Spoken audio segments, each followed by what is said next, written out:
back to the Anointed to Bling YouTube channel, where today's tutorial focuses on these lovely, sparkly, crystally wine glasses that you see in front of you that I have made for my upcoming wedding, but they certainly can be used for home decor. These are made mostly using Dollar Tree items. If you want to know how we did it, stay tuned for the tutorial up next. So in order to start this project to make this particular cup, we have to walk through the supplies that we need. First, you need your handy dandy bling wrap. I usually get this at my local flea market for about 30 yards for about, I want to say between $8 to $11, but you can also order it on Amazon. You can get it at eBay. You can get that anywhere. And I actually like to pre-cut my strips and keep them in a bag because I tend to use these quite a bit. They are my go-to. I have this little bow that I also got at the flea market. You can pretty much find these anywhere. You can get bows at the dollar store. You can get bows at any sort of pharmacy. You can get bows wherever they sell hair supplies. I just happen to like this one with the butterfly, and it came in a pack of 6 in a variety of colors. Also at the flea market, I found these little combs, which I'm going to take this comb off so that I can just use this part. Now this is going to be the male cup, and it's a little bit different than mine, but that's okay because you want some differentiation between the two anyway. And then there is this strip, which I got at Hobby Lobby, which is going to line the top of the cup. My little crown, which I also got at Hobby Lobby for 50% off, so you want to catch those every other week sales. You need your spray paint in this metallic color for this particular project. And this is optional, but I like to use the clear coat high shine for after, just to give it a clearer shine. And then for this part, I don't have it in front of me, I'm sorry, but I use my Mod Podge and my black glitter. So before I Mod Podged, I actually bling the cup, and I'll walk you through that process. This was sort of a last step before attaching the embellishments.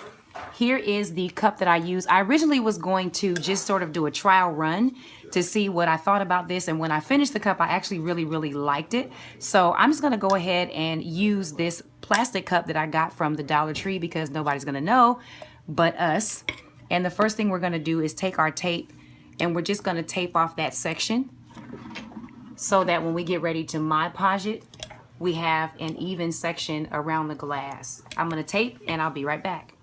So now that I've got my cup taped, I'm going to step outside into a well-ventilated area, and I'm going to spray the base. Now the purpose of spraying the bottom of the cup in this metallic silver is so that when I put the bling on here, the base will not be clear and suck up the bling. The silver underneath is really going to make this pop, so that's why I'm spray painting it. Now when you tape it, you want to be sure that you get this bottom line, if you're taping your cup off, very straight. Up here doesn't matter. This is just to cover so that I don't get extra spray paint anywhere.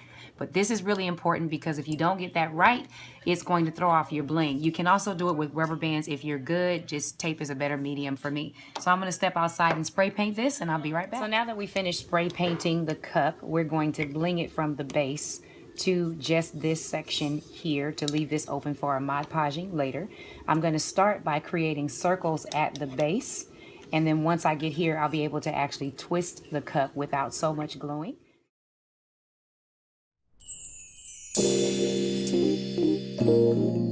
It's like, I can't explain it, you know what I'm saying? It's kind of like crazy. Play.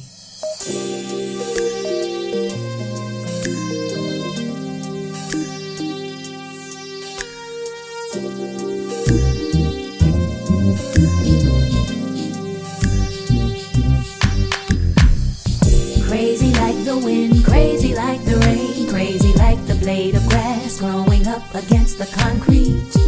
Easy like the breeze, easy like those sleeves, easy like my boy when he rests his little head upon my knee. Lovely like devotion, lovely like the ocean, lovely like the conversation while I used to get my hair greased.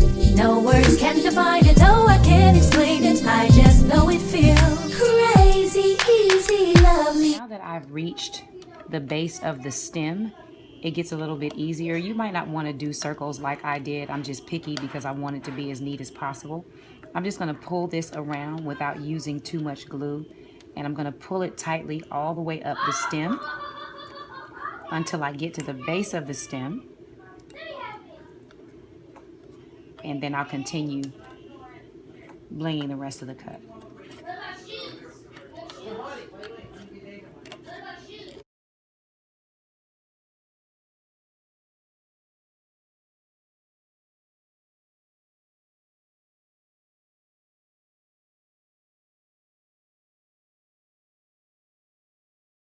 So once you finish covering, I've already started to Mod Podge this. Once you get this nice and covered up to the level that you want, assuming you're making this particular cup, you want to go ahead and Mod Podge these clear parts. Now you want a nice even coating, not too much, not too little, just enough to cover this and catch the glitter. I'm not really worried about the top strand of the bling because that's going to be covered with some other bling that I have to put on it that I'll show you in a minute. So I'm going to get this nice and covered, and then I'm going to take my black glitter and I'm just going to sprinkle this until I get a nice even coat. I'm using a plate underneath because I don't like to waste glitter, and this is just a really slow glitter dispenser. But once I get this nice and covered in the darkness that I want, I'm going to then let it dry for a little bit, and I'm going to coat it again with the Mod Podge. And don't worry, the Mod Podge will go on white, but it will dry clear. So once you get this covered the way you want it, you're going to go back over it with your Mod Podge. And then you're going to let that dry so that it dries to a clear coat like the original cup. And I'm just going to pour this glitter back into my base so that I don't waste it.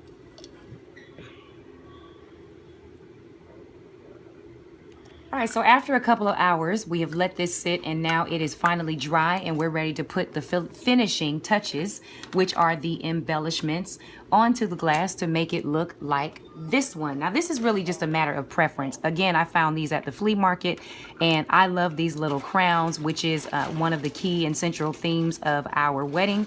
So I'm actually going to cover this little star with this crown. I'm going to add these embellishments and come back and show you the finished product. All right, so we've got these two embellishments on. It's starting to shape up and look pretty nicely. And now I'm going to add this over this. I just want to give you a couple of tips when adding these brooches. You really want to use the E6000 along with the hot glue, just so that the hot glue fixes it flush against it and dries quickly while the E6000 continues to set for a permanent hold. I accidentally got some glue on the top of my cup that I'll have to go back and clean just as I was getting the embellishments on. Life happens, but I'm going to affix this with some E6000 and some hot glue. I'm also going to affix the bow right down in here. Now, just as a little tip or trick, just like I did for this one, I cut some of this satin ribbon and just pulled it across the bow to keep this on to make sure that it does not come off, and it's sealed with some hot glue, just as a extra little tip. So I'm going to do that and I'll be right back. Here we are at the finished product. Look how beautifully the two glasses complement each other. They make a great embellishment for your dinner table, your holiday party, your wedding, whatever you want to use them for. I hope you had as much fun making these as I did, and I hope you enjoyed the tutorial. If you did, hit like, subscribe, don't keep us a secret, share us with a friend. Until next time, be blessed, have an awesome day.